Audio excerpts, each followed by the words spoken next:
In May 1945, the war ended. Germany surrendered, the bombs stopped falling. But at that very moment, a problem arose that no one had faced before. What to do with the machine that convinced an entire country to follow Nazism? Until just a few days before, radio stations were talking non-stop. Newspapers repeated the same ideas. Films were shown in every city. Everything said the same thing in the same way. Propaganda wasn't a detail. It was part of the system. It taught who the enemy was, who should be obeyed, and what was truth. When the regime fell, it didn't disappear on its own. Allied soldiers entered government buildings and found rooms full of files, stacks of newspapers, film scripts, recordings of speeches, posters ready to be pasted up. Everything was still there, as if the machine had only been hastily shut down. These materials were not ignored. Many were collected immediately. Some were destroyed, so they would never be used again. Others were kept because the world needed to understand how that manipulation had worked and how far it had led. People who worked in advertising didn't simply disappear either. Journalists, editors, filmmakers, and broadcasters came under investigation. Some were banned from working. Others had to explain exactly what they did and why. For the first time, spreading lies in the name of the state began to be treated as something serious, with real consequences. Nazi propaganda wasn't simply replaced by something else. It was dismantled piece by piece. The radio changed its voice. The newspapers changed their control. The cinema changed its message. Everything came under surveillance because the fear was clear. If that machine were to start working again, the result could be the same. This story is not about speeches or slogans. It's about how words, images, and replays helped lead a country to disaster, and what was done when the world decided that this could not happen again. That's where it all begins. And this is where the story gets even more unsettling. Because what was found in the archives wasn't just old paper or forgotten films. It was proof of how ordinary people were convinced, day after day, to accept the unacceptable. If this topic has already made you see the war in a different light, it means the information has served its purpose. By subscribing and liking, you help this content reach more people who also need to understand how all this worked. And write in the comments what city you're watching from. This story crossed countries, and today it continues to be told by real people like you. What follows reveals details that almost no one talks about, and each step of this dismantled machine helps explain why it can never be forgotten. When the war ended, nothing happened slowly or in an organized manner. There was no warning, no smooth transition. In a few days, everything that seemed solid simply collapsed. The regime fell, the leadership vanished, and along with it, the Nazi. A propaganda machine lost what kept it alive. The power of the state. Without orders, without money, without protection, it ceased to function almost overnight. And this is important to understand from the beginning, because it wasn't a moral choice at that moment. It was a collapse forced by reality. Until April 1945, propaganda still tried to act as if everything was under control. Radio stations continued broadcasting unrealistic messages. Newspapers still spoke of resistance and future victory, even with cities destroyed and troops retreating. But this no longer fooled anyone. People saw Allied tanks in the streets, saw buildings on the ground, saw the leaders themselves fleeing or hiding. The gap between what was said and what was experienced became too great to sustain. When Berlin fell, the nerve center of propaganda simply ceased to exist. Government buildings were hastily abandoned, radio studios were left empty, printing presses stopped mid-printing. There was no time to erase. Everything. Documents were scattered, recorded tapes remained in closets, films were left ready for screenings that would never happen. The machine wasn't carefully shut down, it was dropped, broken, abruptly interrupted. And here's a detail that almost no one imagines. Nazi propaganda only worked because it was centralized. Everything came from the top. What could be said, how it could be said, when it could be said. When this structure disappeared, the professionals who depended on it were left without direction. Journalists didn't know what to post. Announcers no longer had anything to read. Filmmakers were no longer allowed to film. Without the Nazi state, they had no voice, no function. At the same time, the Allies were advancing rapidly. As soon as they took over a city, one of the first orders was clear: stop everything. Radios shut down, newspapers suspended, films banned. It didn't matter if the content seemed harmless. Anything connected to the regime was treated as part of the problem. The concern wasn't just with what was being said at that moment, but with the risk that that structure could be used again. For those who lived there, the feeling was strange. A new silence took over the country. For years, propaganda had been everywhere. Suddenly it disappeared.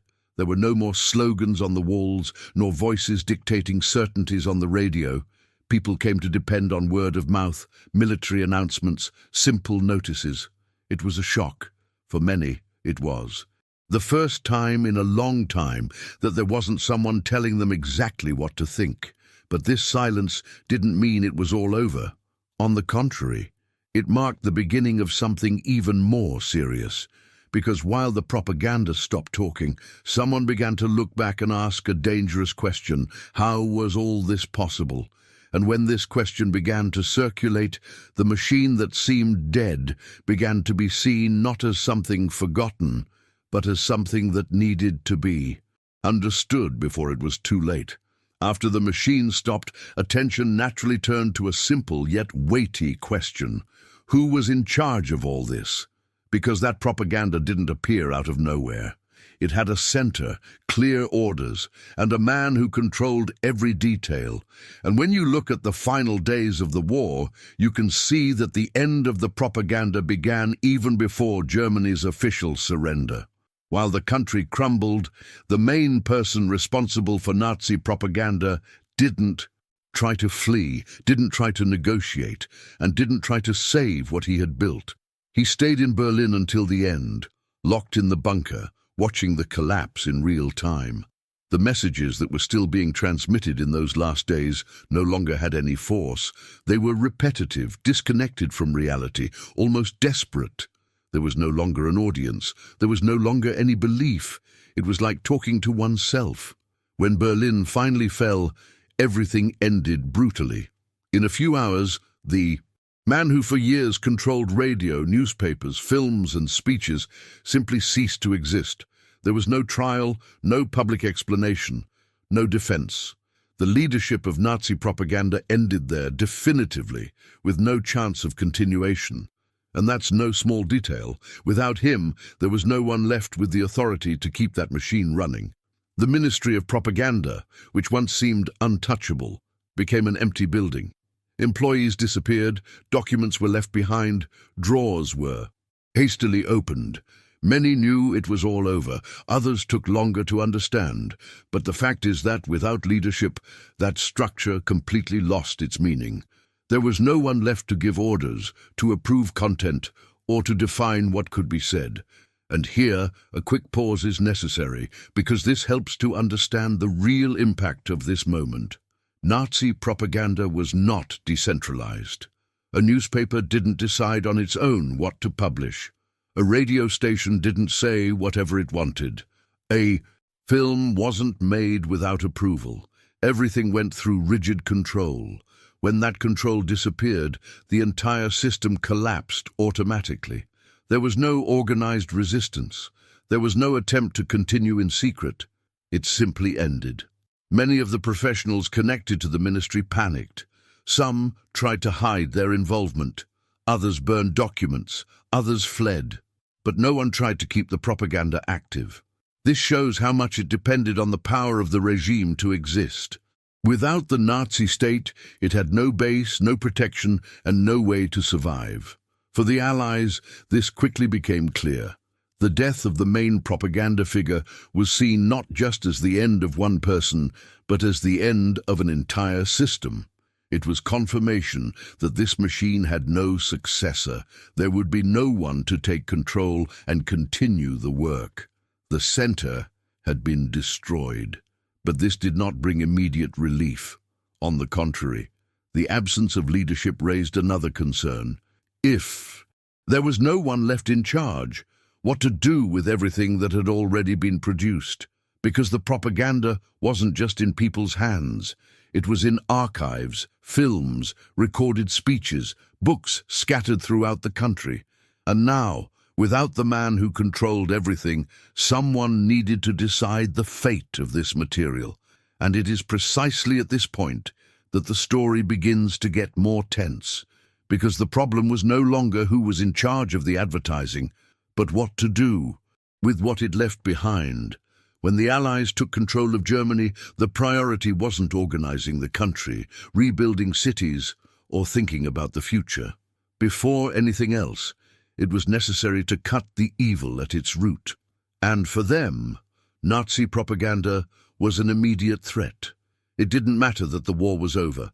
As long as those messages existed, the ideology could still survive. Therefore, the orders were swift, direct, and left no room for discussion.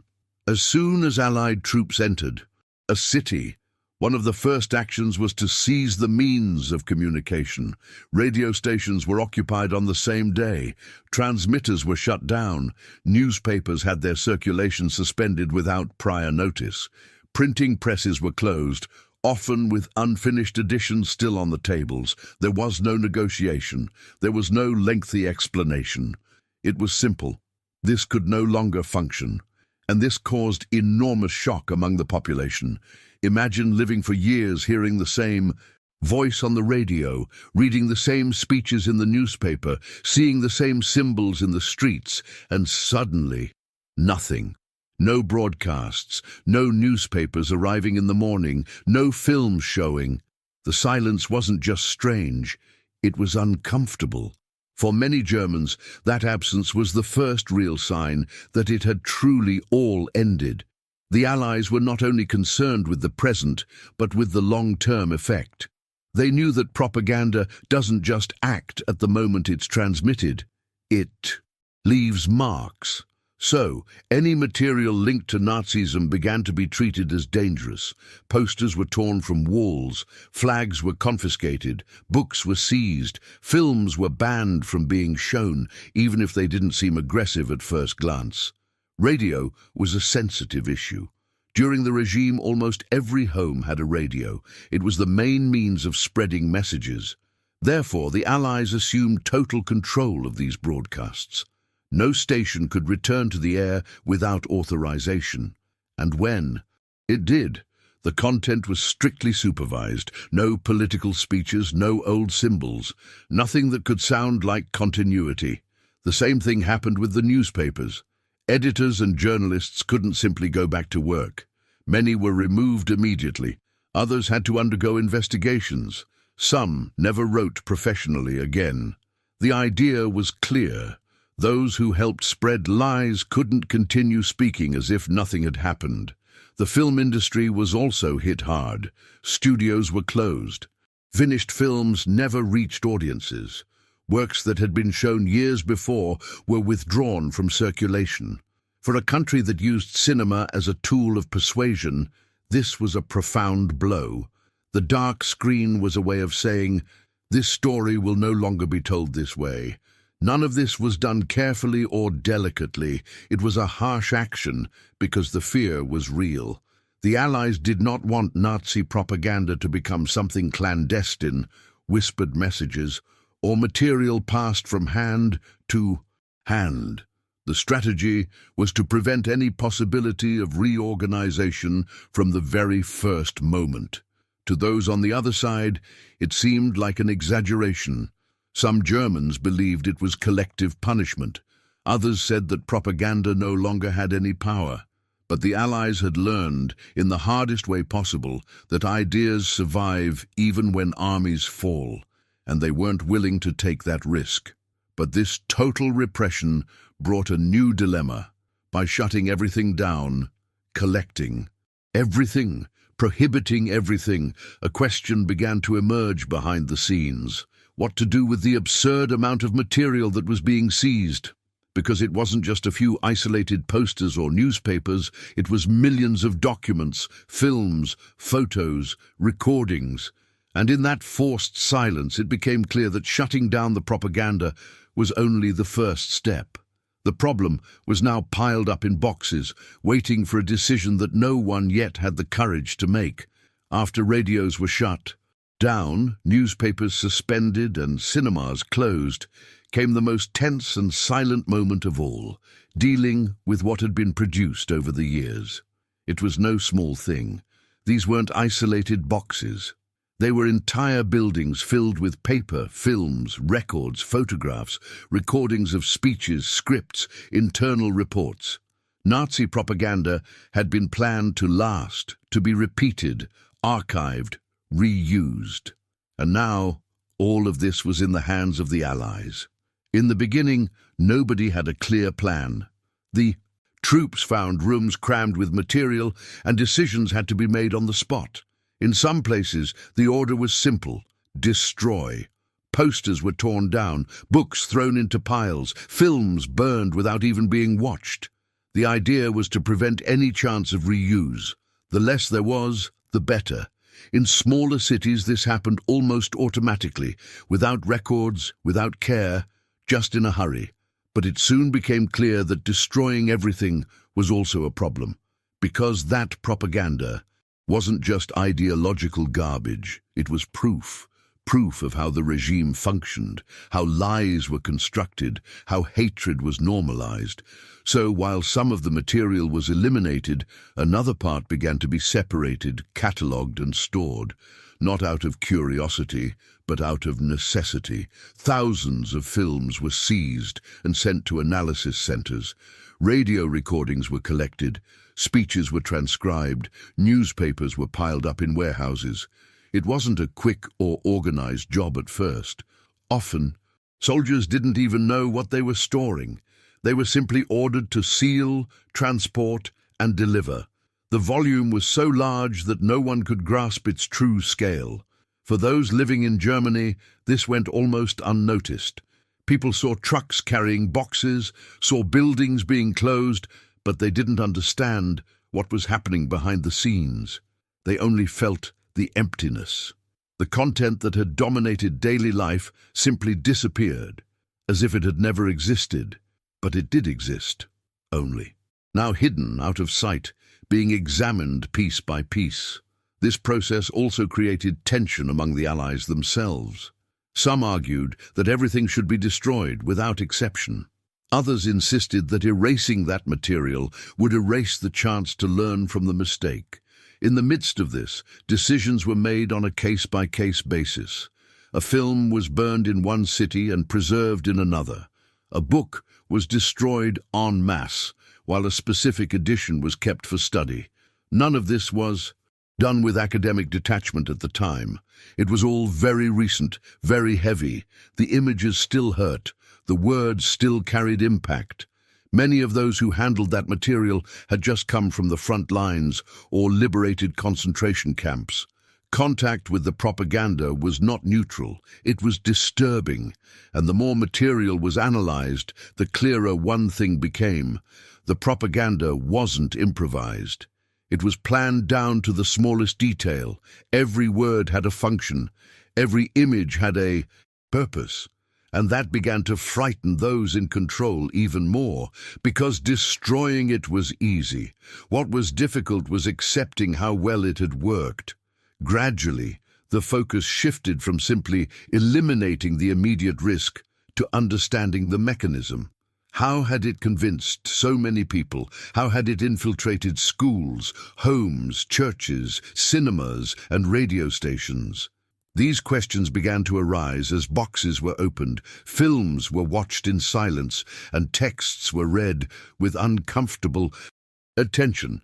And that's exactly where the story takes a turn, because what was being kept was no longer just a remnant of a defeated regime.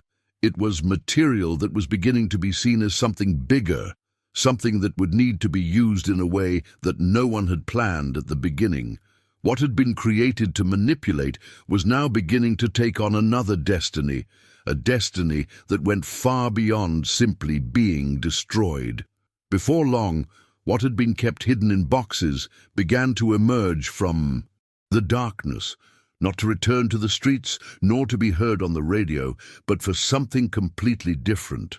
The world wanted answers. It wasn't enough to say that the regime had been cruel. It was necessary to prove, to show, to expose how everything had been done. And that's when Nazi propaganda gained a new role, perhaps the most uncomfortable of all. When the trials began, many still thought they would be merely military proceedings, full of technical documents, written orders, and cold reports. But that wasn't the case. It soon became clear that to understand the crimes, it was necessary to understand the mentality, and propaganda was the gateway to that. It showed how hatred had been normalized, how violence had been justified, and how millions of people had been prepared, step by step, to accept the unacceptable. Films produced by the regime itself began to be shown as evidence, not to convince anyone, but to expose what had been said aloud for years. Recorded speeches were played in silent rooms. Newspaper articles were read word for word. Suddenly, what had previously been presented as absolute truth became evidence of a planned crime. And here it's important to pause for a second, because this was something entirely new in history. For the first time, words, images, and messages were treated as weapons, not in a symbolic sense, but in a legal one. Propaganda ceased to be seen as mere opinion or political rhetoric. It came to be recognized as an active part of the system that led to war, persecution, and extermination. For many of the accused, this was a shock. Some tried to defend themselves by saying they were just transmitting messages. Others claimed they had no decision-making power. But the materials shown easily dismantled these versions. Everything was recorded, everything had been repeated, everything showed intent. It wasn't improvisation, it wasn't an isolated exaggeration, it was an ongoing strategy. Those who watched the trials also felt the impact. For the first time, the public saw how the propaganda had been constructed from the inside, not just the results, but the process. How a phrase was chosen, how an image was assembled, how fear was used, how the enemy was created. It made it clear that nothing had been accidental. The atmosphere during those sessions was heavy. There was no way to listen to those recordings or watch those films without discomfort. Even experienced people, accustomed to war, reported difficulty watching, not just because of the visual shock, but because of the clarity with which everything revealed manipulation. The propaganda showed that the crimes didn't begin on the fields, nor on the battlefronts. They began with words. From that moment on, something changed definitively. It was established that state propaganda can be a crime when it serves to incite violence, hatred, and mass destruction. It was no longer just a moral issue, it was a legal issue. A precedent had been set. But this decision brought an inevitable consequence. If that material now had legal and historical value, it couldn't simply disappear. It needed to be preserved, analyzed, studied. And this raised a new, even more delicate question. If it couldn't be destroyed, how could we guarantee that it would never again be misused? Because the very images they condemned also held power, and everyone there had already learned, the hard way, what happens when that power falls into the wrong hands. After the trials came a silent, long, and tense phase, deciding who could speak publicly again, because propaganda wasn't just made up of posters and films. There were people behind it. Real people with names, professions, and histories. Journalists, editors, radio announcers, screenwriters, film directors, people who for years wrote, read, and displayed what was now recognized as part of a larger crime. And here begins an uncomfortable conversation, the kind no one wanted to have, but which could no longer be postponed.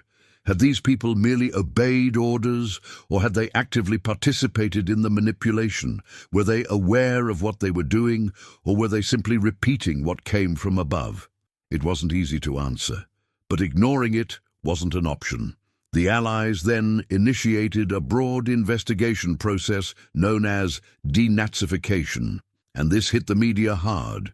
No journalist could simply return to work as if nothing had happened. No newspaper could reopen without first undergoing rigorous scrutiny. Each professional had to prove who they were, what they had done, and the extent of their involvement with the regime. For many, it was a shock of reality. People who previously had status, prestige, and influence lost it all at once. Some were prohibited from holding any public office. Others were unable to work in their field for years. There were cases of imprisonment, lengthy interrogations, and entire careers ended right there. It didn't matter if the person was famous or unknown. The criterion was involvement. At the same time, this process was neither clean nor perfect. There were mistakes, injustices, and contradictions. Some escaped with light sentences. Others were punished harshly. At certain moments, the need to rebuild the country prevailed, and experienced professionals ended up being rehired after a while. But none of this erased the initial impact. The message was clear. The media had a responsibility, and that responsibility had consequences. For the population, this phase was confusing. Many didn't understand why certain journalists had disappeared or why well-known newspapers weren't circulating again. Others distrusted any new information. After all, they had been deceived for years. Now, how could they believe again? This void opened up space for something delicate. If the old communicators were being sidelined, who would take their place? Who would write, speak, and explain the world from that point on? This question had no easy answer, because it wasn't enough to just change the names. It was necessary to change the entire logic. The idea wasn't just to remove Nazis from the media, it was to prevent propaganda as a method from infiltrating again. This meant teaching another way to inform, another way to communicate, something that Germany simply hadn't practiced for years. And while investigations continued, dossiers were compiled and decisions were made on a case-by-case basis, one thing became increasingly clear. Shutting down the propaganda had been quick, but erasing its effects on people would be a slow, difficult process, fraught with resistance. Because even with microphones off and newspapers shut down, the question continued to linger behind the scenes. How to create a new media without repeating the same mistakes, using people who had learned to work in exactly the wrong way? This question wasn't theoretical. It needed to be answered soon. And the answer would begin to appear the moment new newspapers and radio stations were allowed to return to the air, under rules that no one there had ever experienced before. When the first newspapers started circulating again and the first radio broadcasts were authorized, nothing seemed normal. It wasn't like flipping a switch and moving on. Everything was strange, restrained, cautious. Every word was measured. Every sentence was revised more than once. The German media was being rebuilt, but not by the hands that had destroyed it before. Now, the Allies were in charge, and the rules were completely different. To begin with, no newspaper could exist without a license. It didn't matter if it was small or large, local or national. Without authorization, there was no paper, no ink, no circulation.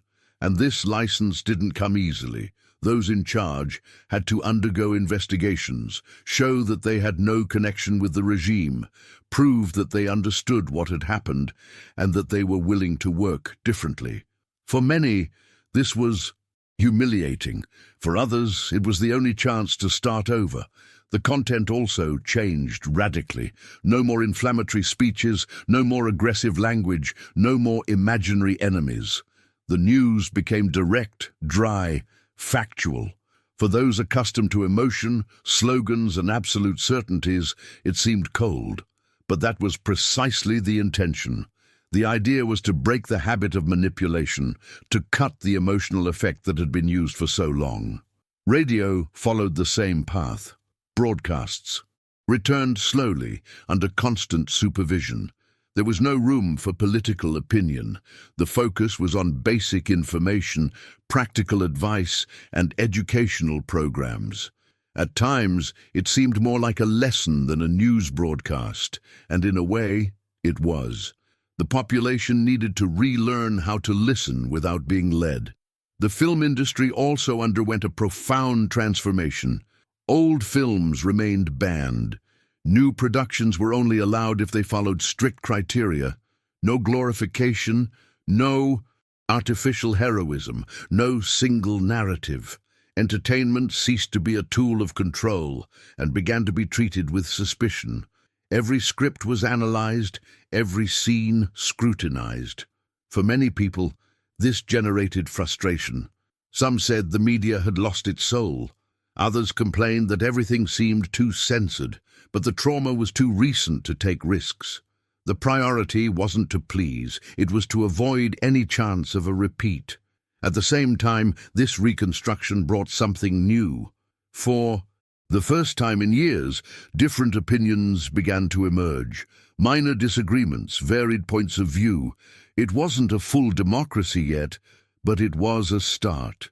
A slow, monitored start, full of limitations, but real. And here's an important detail. This new media wasn't designed to replace Nazi propaganda. It was designed to prevent any similar propaganda from ever existing again. The focus wasn't on creating a strong new narrative, but on preventing unique narratives from emerging. It was almost the opposite of what existed before, but this raised a silent unease. If the propaganda had been dismantled, judged, investigated and banned, why was there still so much caution? Why so much fear? The answer lay precisely in what had been discovered in the archives, in the trials, and in the analyses. That machine had worked too well. And while newspapers struggled to find a tone, radio stations learned to speak anew, and cinema relearned how to tell stories, a certainty began to take shape. Behind the scenes, what had been created by Nazism could not simply be forgotten. I needed to be remembered in the right way, because if absolute silence had been dangerous, unreflective repetition had been even worse, and this tension between remembering and remaining silent was beginning to define the next step in this story. Over time, that mountain of stored material ceased to be merely a security problem and became something else. Gradually, governments, universities, and institutions realized that they couldn't pretend it never existed. Nazi propaganda had caused too much profound damage to simply be erased. So, the decision was harsh but clear. Instead of hiding everything, it would be necessary to expose it in the right way. This didn't happen all at once. In the beginning, there was a lot of fear. Fear that those images would seduce again. Fear that old speeches would be taken out of context. Fear that someone would use that material to glorify what should be condemned. Therefore, access was extremely controlled. Only researchers, historians, and authorities were allowed to see it. Nothing was shown to the general public without explanation, without context, without warning. But as the years passed, one thing became clear.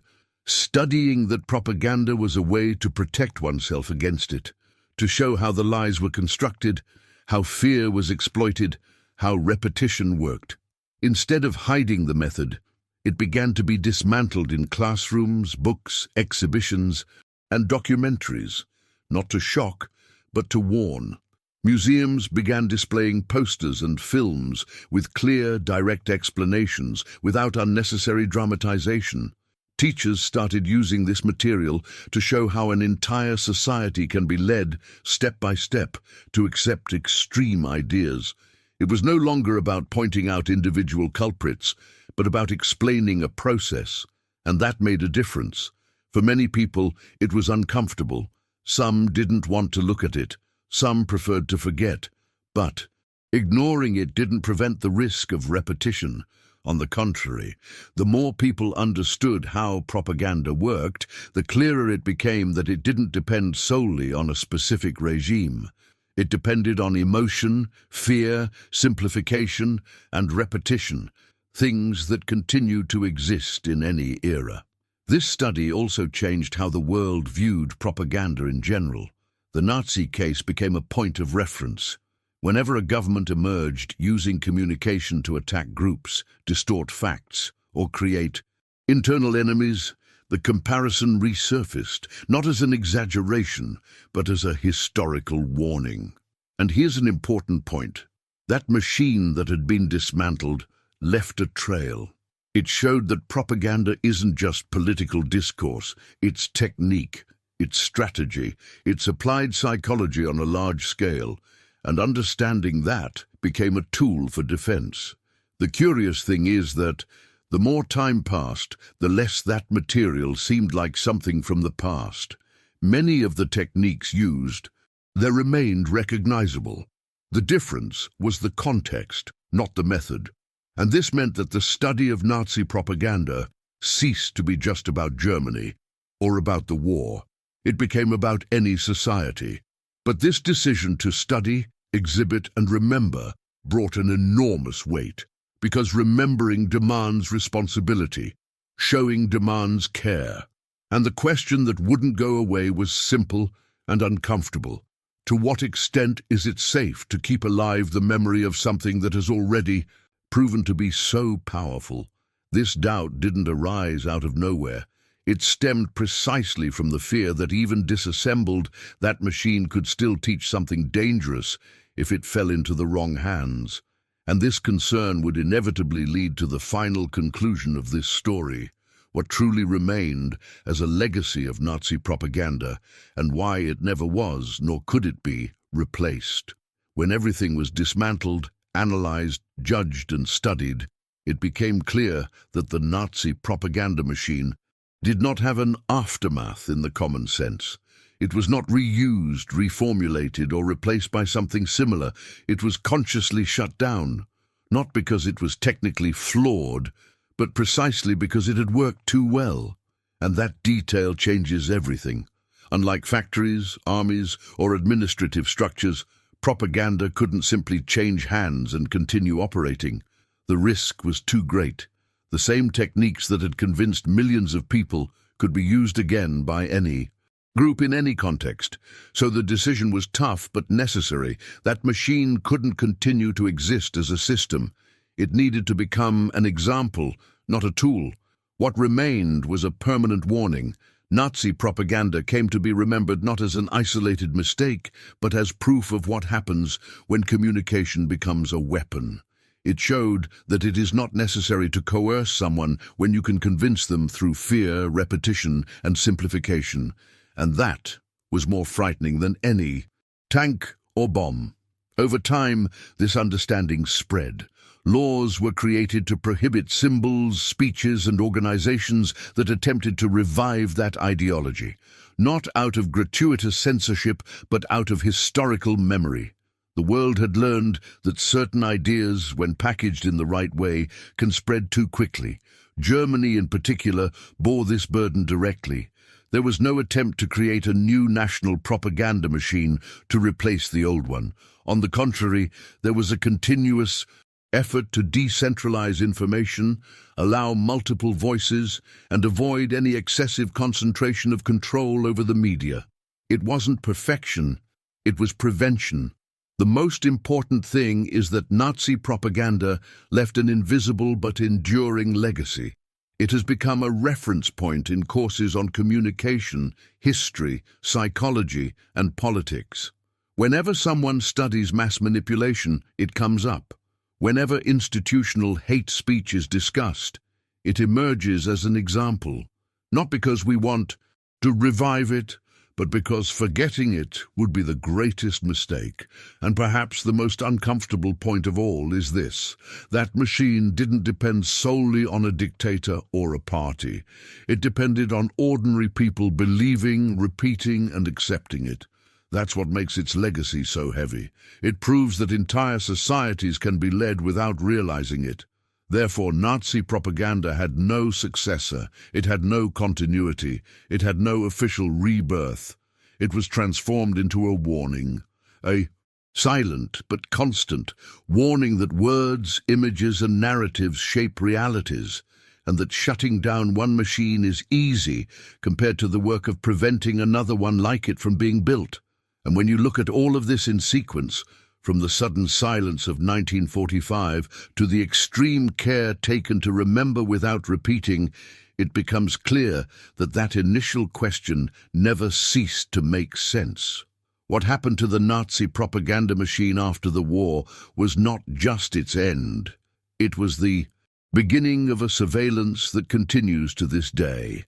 After all this, how did this story make you feel? Did it change the way you see the power of words and images? Tell us in the comments what struck you most. Your perspective helps this conversation continue. If this content brought you clarity, leave a like and subscribe to the channel to support this type of story, which not only informs, but also makes you think. And that's all for now. There are still many real, profound, and impactful stories like this one to be told, and the next ones may further change the way you understand the world.